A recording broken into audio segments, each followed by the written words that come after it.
think that I think humans need to feel that they matter. So I think when people are talking about meaning and purpose and that sort of thing, I think that goes to the insignificance we as human beings feel. Ernest Becker wrote The Denial of Death, and he won a Pulitzer Prize for that a while back. And the point there was that all humans know it's only a matter of time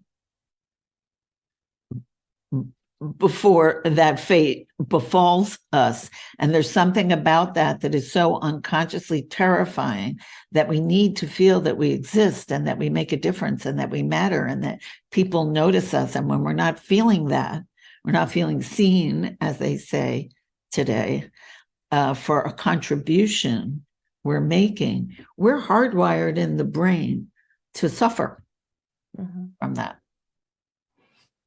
So in the book, this is the first step, or the first problem, rather. Do you offer solutions to each step to solution. Greatness? Yeah, that is the solution.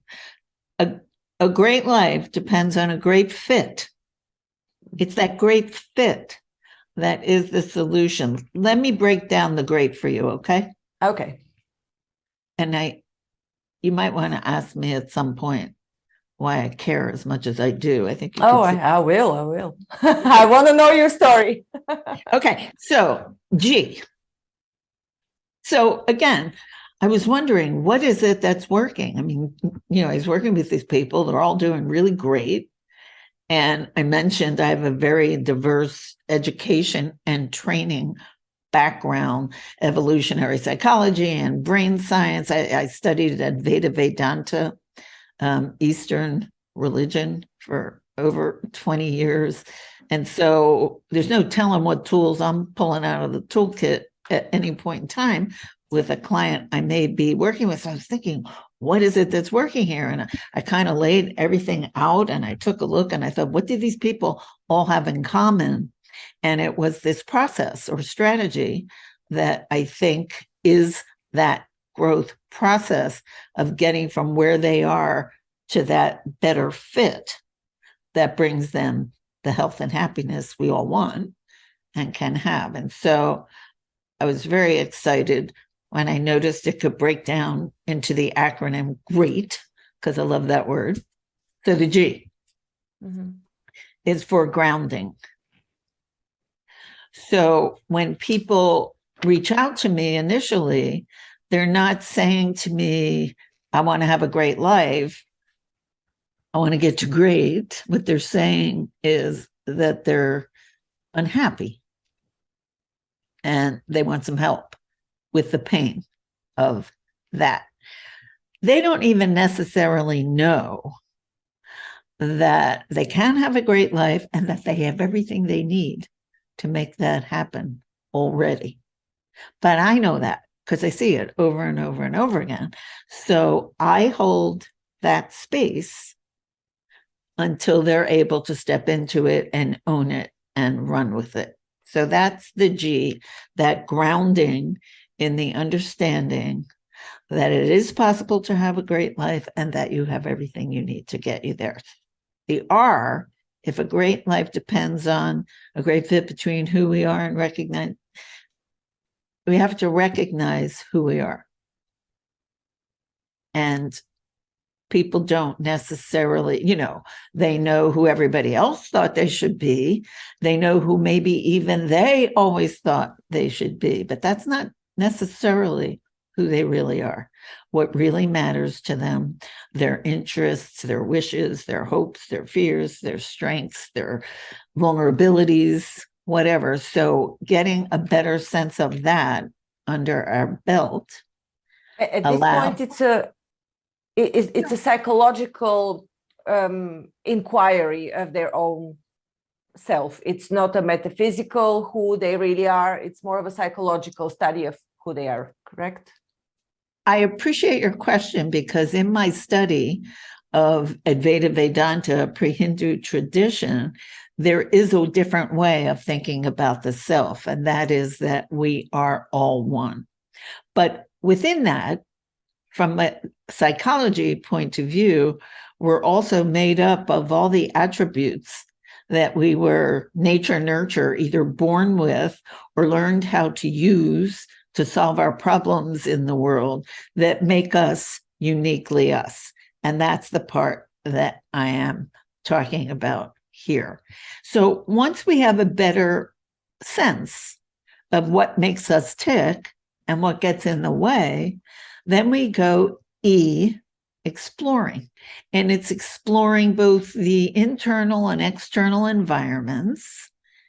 And sometimes people will come up with ideas like, I want a PhD in economics, or somebody will decide that they don't like the American healthcare system. So they picked up their whole family and went to New Zealand, and everybody was all excited about it. So it doesn't always mean as big a change as that.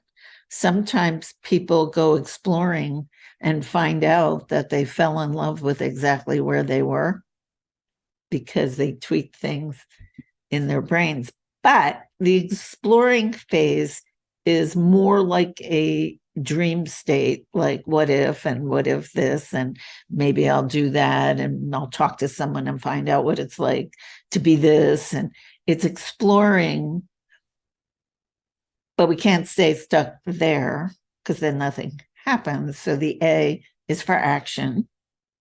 May I ask you something on the course. Exploring part? Yeah. When you work with your clients and you let them explore, do you give them like a homework and say, go explore on your own, daydream, or do you sit them and lead them through some sort of a hypnotherapy session, or how do you do that? Good question. At the end of every session with my clients, there are action steps, but I don't assign them. They're a product of the conversation that just happened.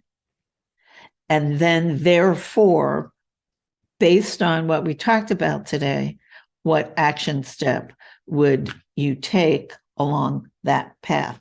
I do some NLP stuff sometimes where we do visioning work and that kind of thing. And lots of times they'll come up with, I want to learn more about whatever it is. And I'll say, who do you know who's already doing that? And maybe they'll decide they want to get in touch with so-and-so. Daniel Gilbert wrote a book on happiness called Stumbling on Happiness. And he said that human beings are notoriously terrible at predicting how they're going to feel about doing whatever it is down the line.